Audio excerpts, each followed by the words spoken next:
नमस्कार, अभिनंदन। आप सभी का स्वागत है एग्जामपुर में। यहाँ पर हम लोगों ने कल की क्लास में आपके वन वर्ड सब्स्टिट्यूट्स को कवर किया था।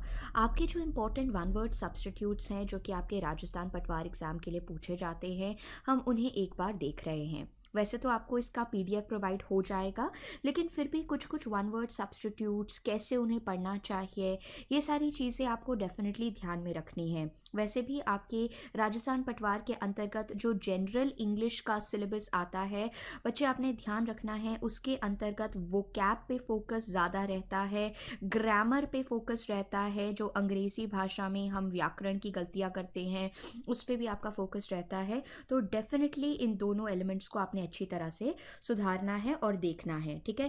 देखिए, वन वर्ड सब्स्टिट्यूट्स काफ़ी आसान और स्कोरिंग रहते हैं।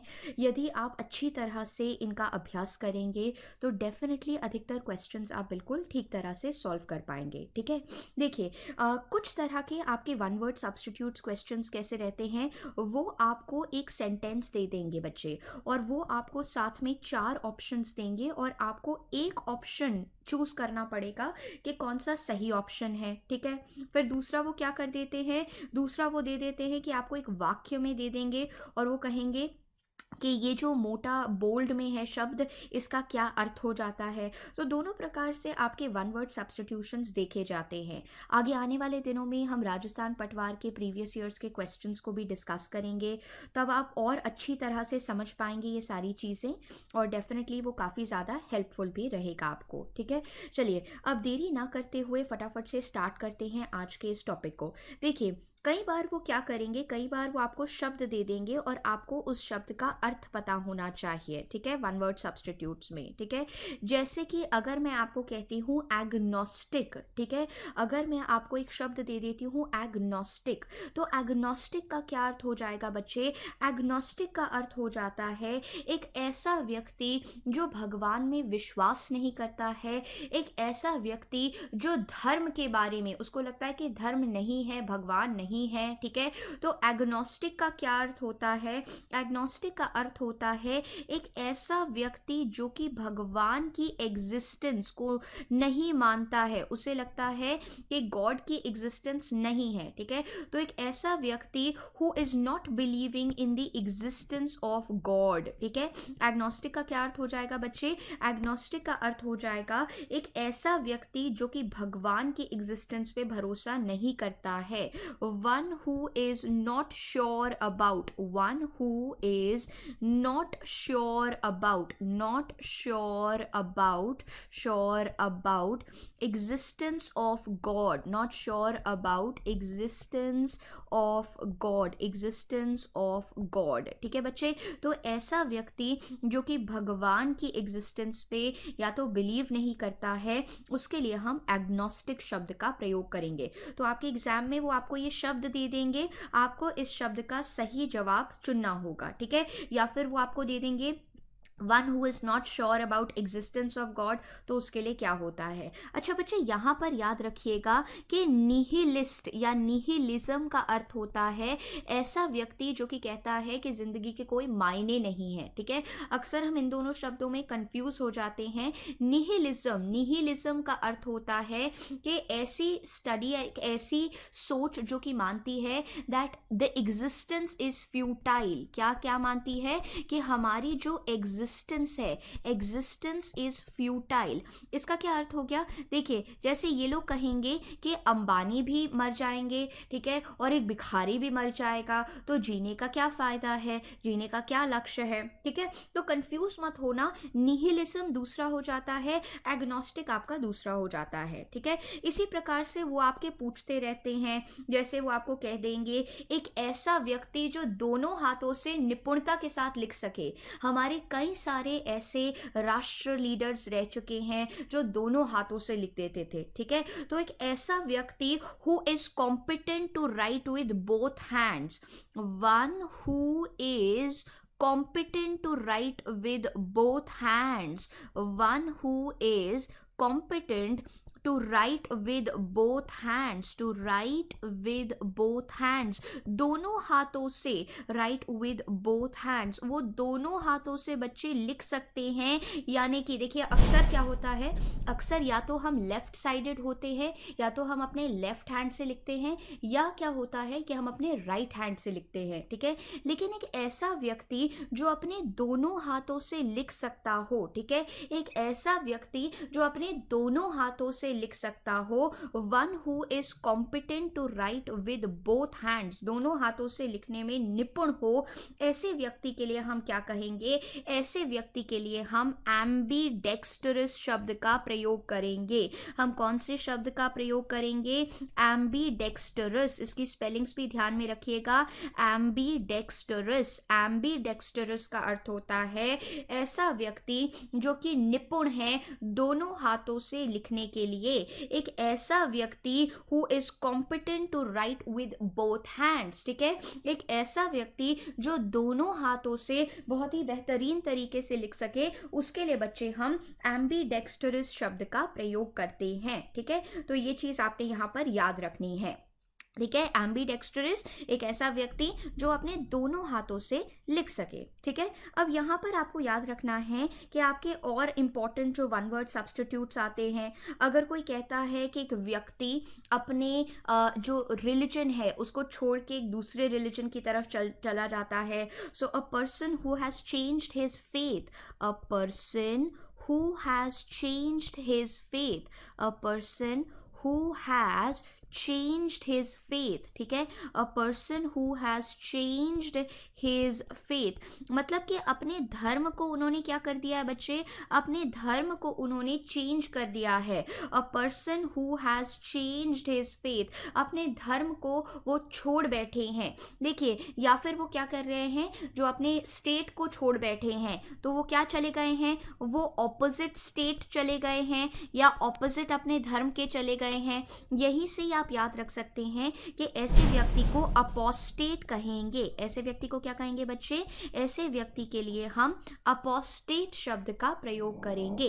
अपोस्टेट का क्या अर्थ हो जाता है बच्चे, अपोस्टेट का अर्थ हो जाता है ऑपोजिट स्टेट, या फिर एक ऐसा व्यक्ति जो अपने धर्म को छोड़कर चला जाता है। अ person who has changed his faith is called apostate, या अपनी जो कंट्री है उसको छोड़ के जा रहा है, मतलब अपनी जो पार्टी है, पॉलिटिकल पार्टी है, उसको छोड़ के जा रहा है, उसके लिए भी अपोस्टेट का प्रयोग किया जाएगा। मतलब एक तरह से गद्दार आप कह सकते हैं अपने धर्म या अपनी पार्टी की तरफ, ठीक है। तो ऑपोजिट स्टेट के लिए हम अपोस्टेट शब्द का प्रयोग करेंगे, अ person who has changed his faith, ठीक है। इसको आपने ध्यान रखना है, ये काफी इंपॉर्टेंट हो जाता है। फिर आपसे वो पूछ लेंगे, जैसे कि अगर वो कहेंगे एक अनकन्वेंशनल स्टाइल ऑफ लिविंग, ठीक है, an unconventional style of living, an unconventional style of living, style of living, ठीक है, an unconventional style of living, यानी कि एक ऐसा तौर तरीका जहाँ पर, ठीक है, जहाँ पर आप, कन्वेंशनल का क्या मतलब होता है, कन्वेंशनल का अर्थ होता है जो सोसाइटी एक्सेप्ट करती है, जो समाज एक्सेप्ट करता है, ठीक है। और अनकन्वेंशनल स्टाइल ऑफ लिविंग, जैसे समाज क्या एक्सपेक्ट करता है, समाज एक्सपेक्ट करता है कि आप सुबह उठ के कार्य पे जाएं, आप शाम को वापस अपने घर आए, ठीक है। लेकिन अगर आप अनकन्वेंशनल स्टाइल रखते हैं, यदि आप अनकन्वेंशनल स्टाइल रखते हैं, इसका क्या अर्थ हो जाता है, इसके लिए हम शब्द यूज करते हैं बोहीमियन, इसके लिए हम शब्द यूज करते हैं बोहीमियन। बोहीमियन मतलब बिल्कुल जिप्सी की तरह रहते हैं, बिल्कुल बंजारों की तरह अगर आप रहते हैं, ठीक है, जिप्सी की तरह आप रहते हैं, ठीक है, तो आपका कैसा लाइफ है बच्चे, आपका अनकन्वेंशनल स्टाइल ऑफ लिविंग है। आपका किस तरह का स्टाइल ऑफ लिविंग है, आपका अनकन्वेंशनल स्टाइल ऑफ लिविंग है, और इसके लिए हम बोहीमियन शब्द का प्रयोग करते हैं। इसके लिए हम किस शब्द का प्रयोग करेंगे बच्चे, इसके लिए हम बोहीमियन शब्द का प्रयोग करेंगे, ठीक है।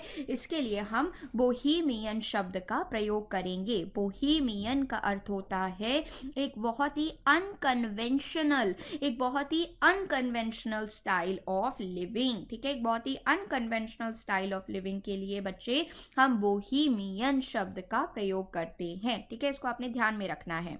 चलिए अगर मैं आपसे ये शब्द पूछूंगी कि इसका क्या अर्थ होता है, ठीक है, ये जो शब्द है आपको मैंने अभी लिख के दिया है, इस शब्द का क्या अर्थ हो जाएगा बच्चे? ये जो शब्द आप देख पा रहे हैं, इस शब्द का क्या अर्थ हो जाएगा? फटाफट से मुझे बताइए, जल्दी से आप लिखिए और इसके शब्द को बताइए।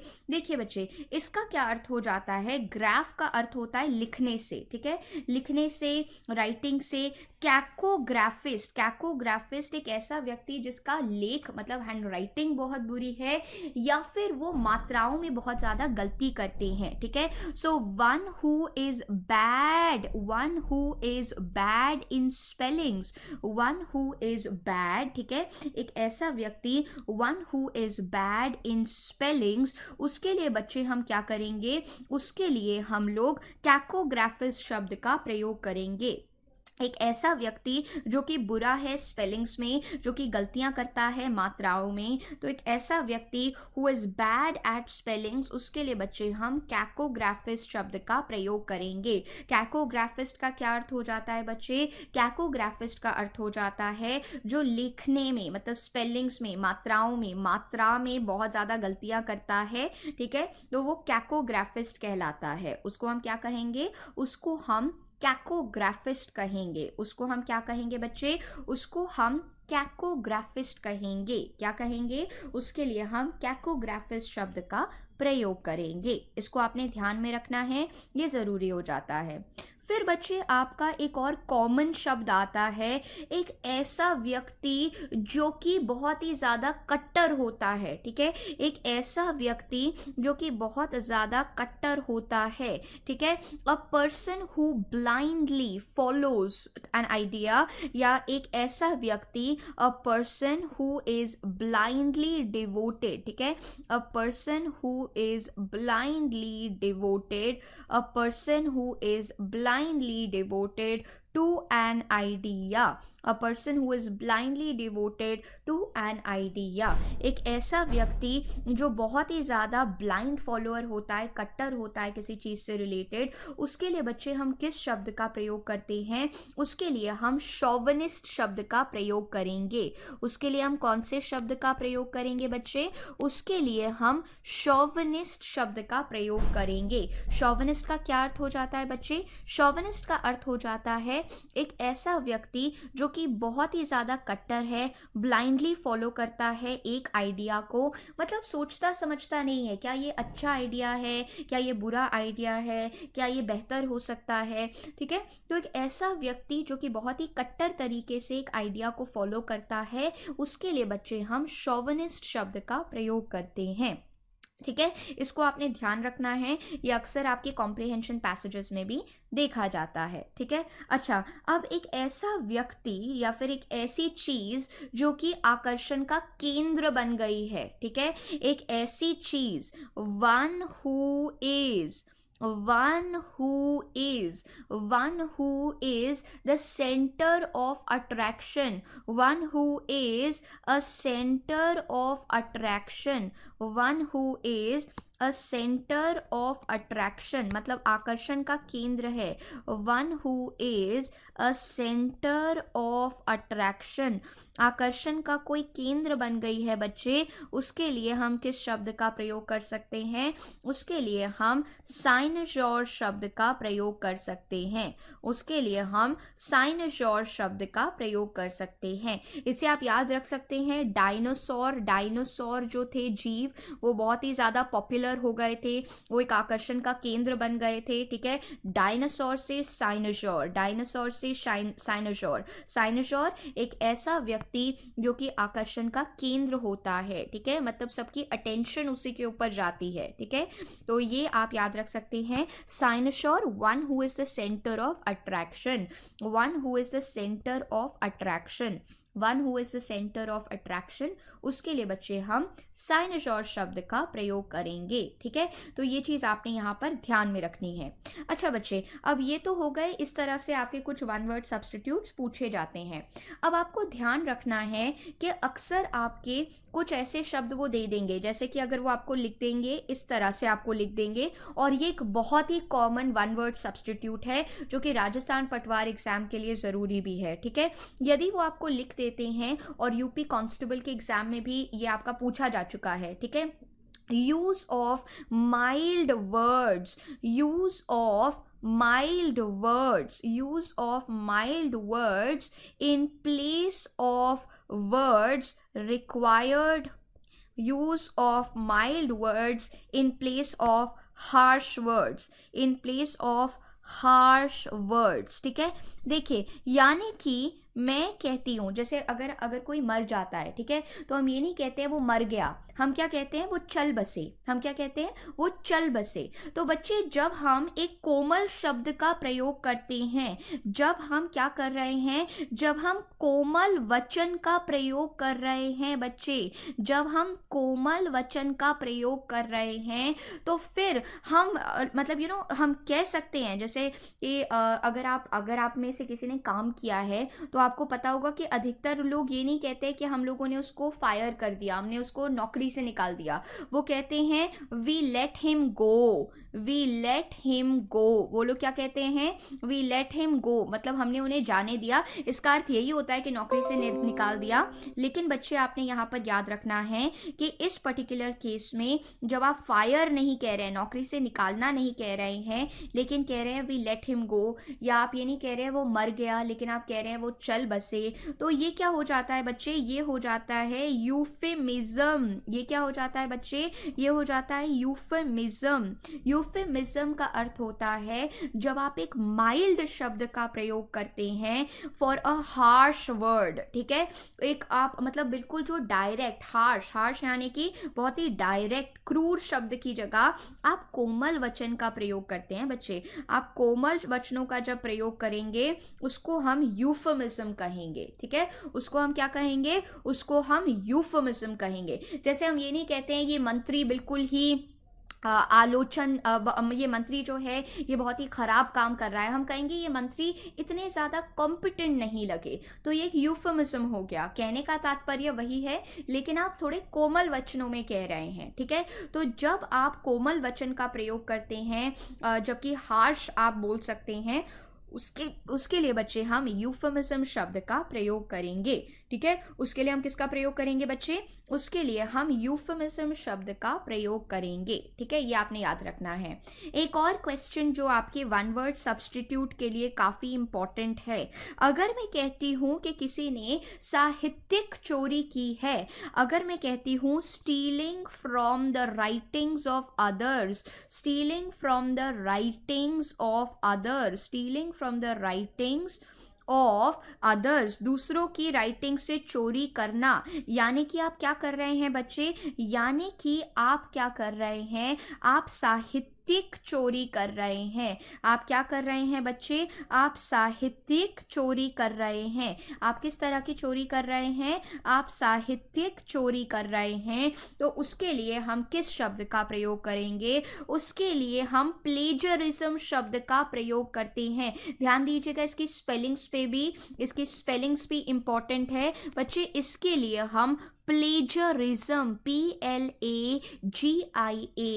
PLAGIARISM, प्लेजरिज्म शब्द का प्रयोग करते हैं। जब आप साहित्यिक चोरी कर रहे हैं, ठीक है, जब आप साहित्यिक चोरी कर रहे हैं, जब आप स्टील कर रहे हैं, जैसे देखिए कई बार क्या होता है, अगर आपके किसी प्रोफेसर ने आपको कार्य दिया कि इसके ऊपर एक ऐसे लिख के लाओ, आप क्या करते हैं, आप इंटरनेट से जाके कॉपी पेस्ट जो कर देते हैं ना, तो ये जो आप कॉपी पेस्ट करते हैं दूसरों के आइडियाज़ को, ये जो आप कॉपी पेस्ट करते हो ना बच्चे दूसरे के आइडियाज़ को, तो उसको एक तरह की साहित्यिक चोरी कहा जाता है, जो कि है प्लेजरिज्म, ठीक है। तो किसी और का लिखा हुआ जब आप ये कह देते हो कि वो आपने लिखा है बच्चे, उसके लिए हम प्लेजरिज्म शब्द का प्रयोग करेंगे। उसके लिए हम किस शब्द का प्रयोग करेंगे, उसके लिए बच्चे हम प्लेजरिज्म शब्द का प्रयोग करते हैं, ठीक है। आपके राजस्थान पटवार के अंतर्गत इस तरह के शब्द भी आते हैं कि एक ऐसा व्यक्ति जो कि अपने देश को वापस जा रहा है, ठीक है, return to one's own country, return to one's own country, one's own country, ठीक है। अपने देश को जब आप वापस जाते हैं, वापस अपने देश की ओर जा रहे हैं, return to one's own country, अपने देश को जब आप वापस निकल रहे हैं बच्चे, यानी कि आप क्या कर रहे हैं, आप अपने देश को लौट रहे हैं, ठीक है, आप अपने देश की ओर लौट रहे हैं, या देश को आप कह सकते हैं लौटना, देश को लौटना, ठीक है। जब आप देश को वापस लौट रहे हैं तो बच्चे उसके लिए हम रिपैट्रिएट शब्द का प्रयोग करेंगे। कौन से शब्द का प्रयोग करेंगे बच्चे, उसके लिए हम रिपैट्रिएट शब्द का प्रयोग करेंगे, ठीक है बच्चे। रिपैट्रिएट शब्द का प्रयोग होगा, रिपैट्रिएट शब्द का प्रयोग होगा जब आप अपने देश को वापस लौट रहे हैं, जब आप अपने देश को वापस जा रहे हैं बच्चे, तो उसके लिए हम रिपैट्रिएट शब्द का प्रयोग करते हैं। उसके लिए हम किस शब्द का प्रयोग कर रहे हैं बच्चे, उसके लिए बच्चे हम रिपैट्रिएट शब्द का प्रयोग कर रहे हैं, ठीक है। ये चीज आपने ध्यान में रखनी है, उसके लिए बच्चे रिपैट्रिएट शब्द आता है, ठीक है, ये आपने ध्यान रखना है। अच्छा, कई बार पूछा जाता है कि कुछ लोग मानते हैं कि जो आपका युद्ध होता है वो नहीं होना चाहिए, ठीक है, जो युद्ध होता है वो नहीं होना चाहिए, तो principal that war should be abolished, ठीक है, एक ऐसी धारणा, principal that war should be abolished, that war should be abolished, war should be abolished, ठीक है बच्चे। एक ऐसी धारणा जो ये मानती है कि जो आपका वॉर है वो अबॉलिश हो जाना चाहिए, ठीक है, तो उसके लिए हम क्या यूज करते हैं बच्चे, उसके लिए हम पैसिफिज्म शब्द का प्रयोग करते हैं। उसके लिए हम किसका प्रयोग करते हैं बच्चे, उसके लिए हम पैसिफिज्म शब्द का प्रयोग करते हैं, शांतिवाद, ठीक है। देखिए प्लीज याद रखिएगा, पैसिफिस्ट एक ऐसा व्यक्ति जो कि बिलीव करता है कि युद्ध जो है वो नहीं होना चाहिए, ठीक है, युद्ध नहीं होना चाहिए, एक ऐसा व्यक्ति जो अमन चाहता है, पीस लविंग पर्सन, ठीक है, पीस लविंग पर्सन के लिए बच्चे हम पैसिफिस्ट शब्द का प्रयोग करेंगे। और पैसिफिज्म एक ऐसी प्रिंसिपल, एक ऐसी धारणा जो कि कहती है कि युद्ध नहीं होना चाहिए, क्योंकि युद्ध से किसी का भला नहीं होता है, तो ऐसी जो धारणा है प्रिंसिपल के वॉर जो है बच्चे दैट शुड बी अबॉलिश्ड, उसके लिए बच्चे हम पैसिफिज्म शब्द का प्रयोग करेंगे, ठीक है। उसके लिए हम किस शब्द का प्रयोग करेंगे, उसके लिए हम पैसिफिज्म शब्द का प्रयोग करेंगे। और एक ऐसा व्यक्ति जो कि पीस लविंग पर्सन होता है, जो कि पीस लविंग पर्सन होता है, उसके लिए हम पैसिफिस्ट शब्द का प्रयोग करेंगे। उसके लिए हम किस शब्द का प्रयोग करेंगे बच्चे, उसके लिए हम पैसिफिस्ट शब्द का प्रयोग करेंगे, ठीक है। तो ये चीज आपने ध्यान रखनी है, अक्सर हम इस तरह के क्वेश्चंस में गलतियां कर देते हैं, ये बहुत ही स्कोरिंग टॉपिक्स होते हैं, ठीक है। चलिए, अब आपको यहाँ पर याद रखना है कि कुछ आपके तंत्र से रिलेटेड क्वेश्चंस भी आते हैं, ठीक है। आपके जो तंत्र होते हैं ना बच्चे, उनसे रिलेटेड भी आपके कई सारे क्वेश्चंस वन वर्ड सब्स्टिट्यूट्स के फॉर्म में आते हैं, पूछे जाते हैं, ठीक है बच्चे। देखिए, जैसे कि अगर मैं कहूँगी एक ऐसा तंत्र जहाँ पर रिलीजन को यानी कि भगवान को प्राथमिकता दी जाती है, या एक ऐसी गवर्नमेंट, ठीक है, तंत्र यानी कि आपकी सरकार, यानी कि आपकी गवर्नमेंट, ठीक है, आपकी जो गवर्नमेंट है, गवर्नमेंट जो है by divine laws, by divine laws, by divine laws, ठीक है, गवर्नमेंट बाय डिवाइन लॉज, ये आपका शब्द है डिवाइन, ये आपका शब्द है डिवाइन, एक ऐसी सरकार जो कि डिवाइन लॉज से चलती है। देखिए, डिवाइन लॉज से चलती है यानी कि धर्म के आदेशों से चलती है, यानी कि एक तरह का धर्म तंत्र है, ठीक है, यानी कि क्या है, एक तरह का आपका धर्म तंत्र है। अब बच्चे यहाँ पर आपको याद रखना है कि एक ऐसी सरकार जो कि डिवाइन लॉज से चलती है, धर्म तंत्र होती है, उसके लिए हम थियोक्रेसी शब्द का प्रयोग करेंगे। कौन से शब्द का प्रयोग करेंगे, थियोक्रेसी। थियो का अर्थ होता है रिलीजन संबंधित, थियो का क्या अर्थ होता है बच्चे, रिलीजन, धर्म, भगवान, गॉड संबंधित, ऐसी चीज जो कि आपके भगवान, रिलीजन से संबंधित है, ठीक है। और कृषि का क्या अर्थ होता है बच्चे, कृषि का अर्थ होता है तंत्र या सरकार, तंत्र या सरकार के लिए हम कृषि शब्द का प्रयोग करते हैं, ठीक है। कृषि या आर्की, कृषि या आर्की, ठीक है, आर्की शब्द का भी हम प्रयोग करते हैं, आर्की शब्द का भी प्रयोग करते हैं, और कृषि शब्द का भी प्रयोग करते हैं तंत्र के लिए, ठीक है। तो ये आपने याद रखना है, एक सरकार जो कि डिवाइन लॉज यानी कि एक तरह का धर्म तंत्र है बच्चे, उसके लिए हम थियोक्रेसी शब्द का प्रयोग करेंगे, ठीक है। तो ये आपने ध्यान में रखना है। अक्सर इस तरह के क्वेश्चंस में हम गलतियां कर देते हैं, ये बहुत स्कोरिंग है, ये आपने डेफिनेटली अपने राजस्थान पटवार के एग्जाम में सही करनी है। एक ऐसी सरकार जो कि राजा रानी से चलती है, गवर्नमेंट बाय किंग और क्वीन, ठीक है, गवर्नमेंट बाय किंग और क्वीन, गवर्नमेंट बाय किंग और क्वीन, ठीक है। एक ऐसी सरकार जहां पर बच्चे आपका राजा रानी जो है, जैसे आप कह सकते हैं एक तरह का आपका राजतंत्र जो है, ठीक है, एक तरह का आपका जो राजतंत्र है, उसके लिए बच्चे हम मोनार्की शब्द का प्रयोग करेंगे, उसके लिए हम मोनार्की शब्द का प्रयोग करेंगे। मोनार्की स्पेलिंग्स इन सबकी याद रखिएगा, क्योंकि जनरल इंग्लिश के पेपर में आपसे वो स्पेलिंग्स भी पूछ सकते हैं, ठीक है। तो एक ऐसी सरकार, एक ऐसा तंत्र जो कि राजतंत्र है, जहां पर राजा महाराजा का शासन चलता है। जैसे कि पुराने ज़माने में अगर आप भारत की भी हिस्ट्री उठा के देखेंगे तो राजा महाराजाओं की सल्तनत रही है, ठीक है। तो बच्चे तब क्या थी, वो मोनार्की कहलाई जाएगी। वो क्या कहलाई जाएगी, वो मोनार्की कहलाई जाएगी। वो क्या कहलाई जाएगी, मोनार्की कहलाई जाएगी। एक गवर्नमेंट बाय किंग और क्वीन, एक सरकार जो कि किंग और क्वीन के द्वारा है, वो आपका राजतंत्र है बच्चे, वो आपकी मोनार्की है। वो आपका राजतंत्र है बच्चे, वो आपकी क्या है, वो आपकी मोनार्की है, ठीक है। तो इसको ध्यान रखिएगा।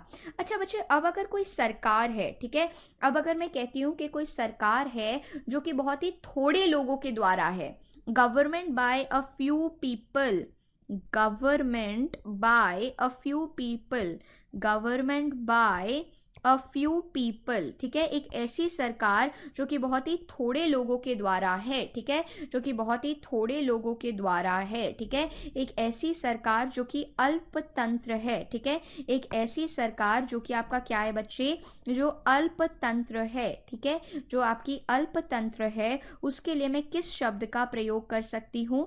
ऐसी सरकार जो जहाँ पर आप देखते हैं कि थोड़े ही लोग रूल करते हैं, अल्पतंत्र है, उसके लिए बच्चे हम ओलिगार्की शब्द का प्रयोग करेंगे।